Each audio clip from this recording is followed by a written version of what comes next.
Do you think I'm a fool to try snowboarding at 55? No, I think you're old enough to know better, but young enough to not give a shit. My daughter, who is 11, after years of skiing, decided to try out snowboarding. That's all the context you need, right? So here I am, in my mid-50s, climbing a new learning curve, in padded pants and with wrist guards, sweating like a pig on bunny slopes, doing burpees from my belly. A week later, after a trip to ER for an injured lower abdominal muscle that bled internally into my groin, I decided to do a wise thing and booked a snowboarding lesson. In this episode of Ski Lift Shrink, I'm not going to bother you with my snowboarding odyssey, per se.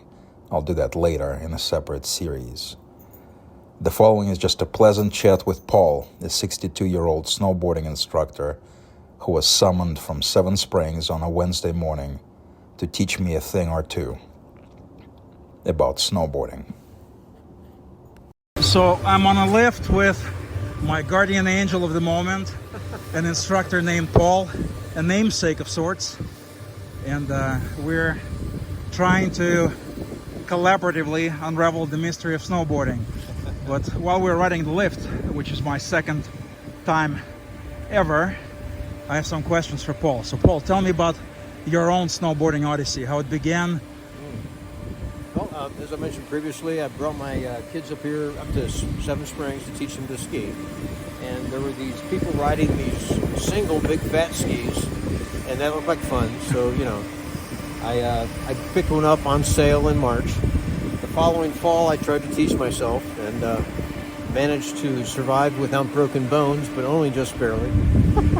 You mentioned some mysterious triangular bruise. Right, yeah, it's that first run down the hill, a run that takes me like about 6 minutes now. That took me about 2 hours.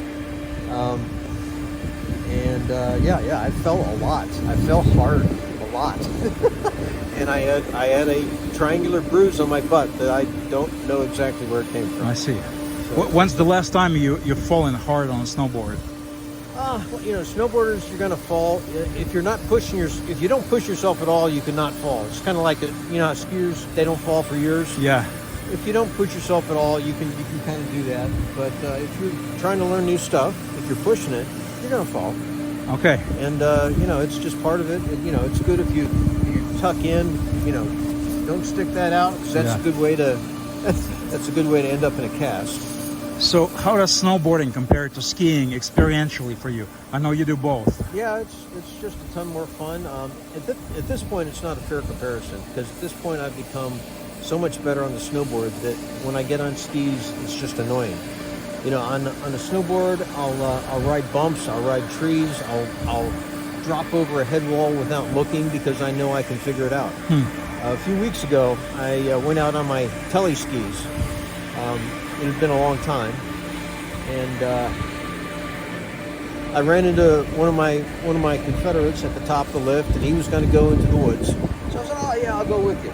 The thing is, my skills on tele are nowhere near my skills on the board, and I ended up deliberately falling because a tree was coming at me much more quickly than I could find a way around it. I thought trees were static.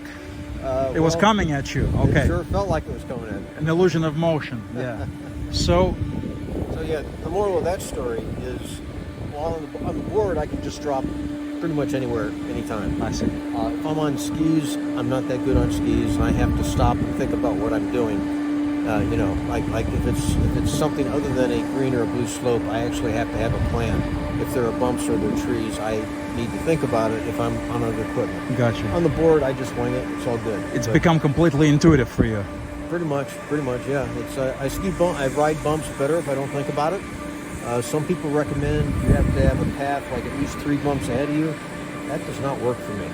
You just do it in real time. I'm just go out there and look for like a bank turn that I want to hit, or is the snow better on the backside of that bump? Okay, I'll ride that. It's just there are so many options.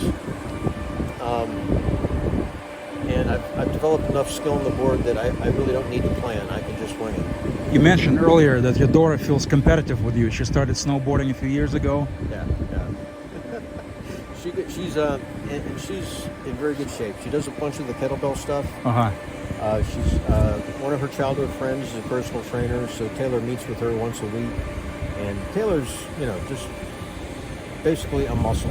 And she's very cranky that I can snowboard all day with pretty much no stress at all, and she has to stop and take breaks. So part of that is she's working harder than she needs to work. So we're trying to make her snowboarding more efficient, so she's not, muscling it hard. Gotcha. It's a little bit of muscle in the right place is so much more effective than being very tight. I see. When you're riding.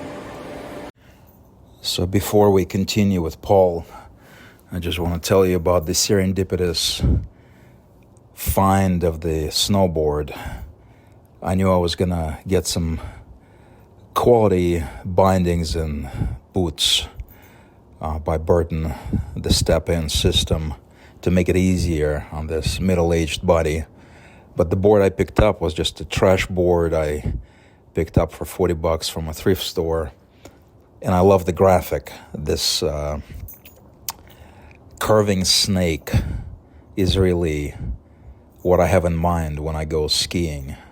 Carving is what it's about for me, and I want to be able to discover the same in snowboarding.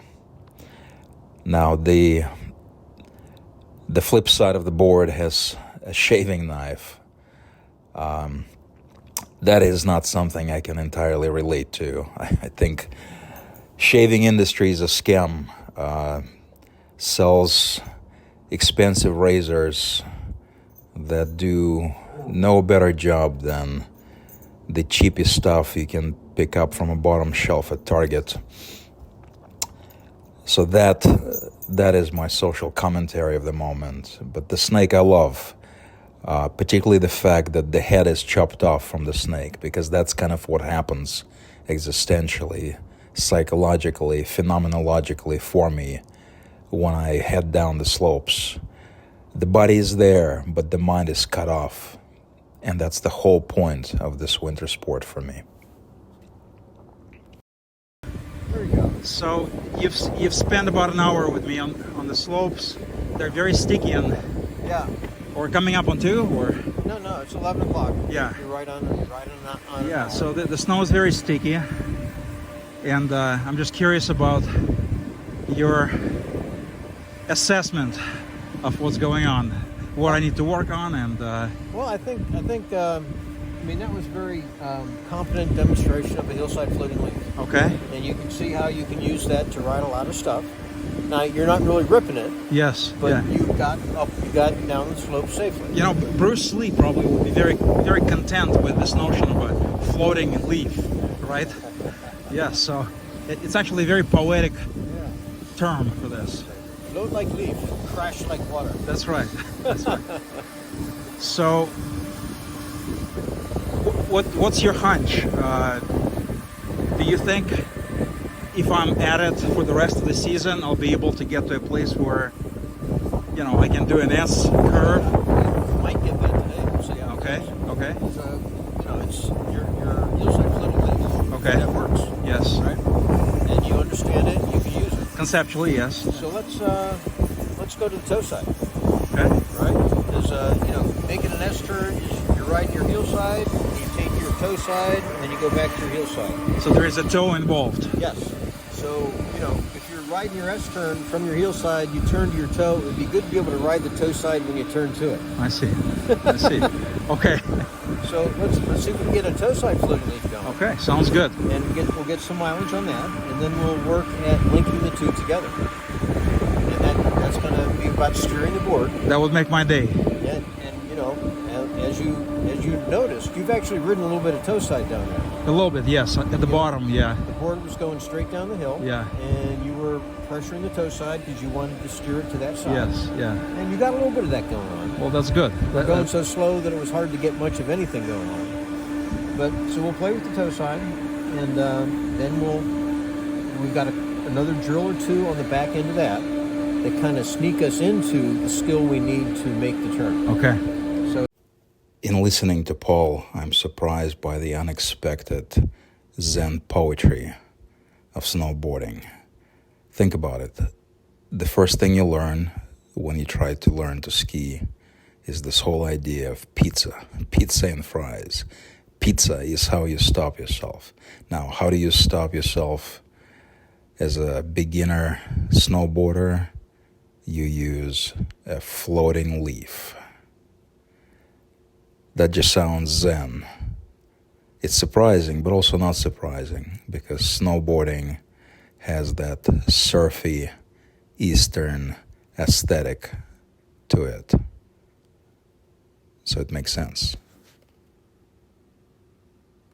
So what happens to your mind when you hit the slope? Like, what happens experientially for you when you head down? Well, it depends on conditions, depends on traffic. If conditions are good and I don't have much traffic, I probably get into the flow of the turn and very much enjoy the acceleration forces at the various parts of the turn. And I'll probably make the turn more aggressive, and I'll probably be carving. Yeah. And I do that a lot. You go faster that way. Faster's fun. And everything disappears, doesn't it? Like you become the moment, right? Yeah, it's very much in the moment. I'm not worrying about much when I'm going down the hill at 50 miles an hour. It's like a total reboot of the mind, right? I can see how you would say that. Yeah. Yeah. That's what I love about carving too, or skiing in general, or any kind of physically intense exertion. It's a nice reset for the monkey mind that we have, right? Yes. It's probably a lot healthier than drinking a lot. Yeah. There are many different ways to reset, right? Right. Yeah. I felt great after the lesson with Paul. What really stood out for me was the zen-like elegance of his expressions. The phrases that still ring in my mind are the art of the turn, getting into the flow of the turn, the floating leaf. There was a Zen master-like pithy, succinct, laconic directedness to his style of expression. I walked away feeling more confident, not dangerously so, but definitely eager to learn more.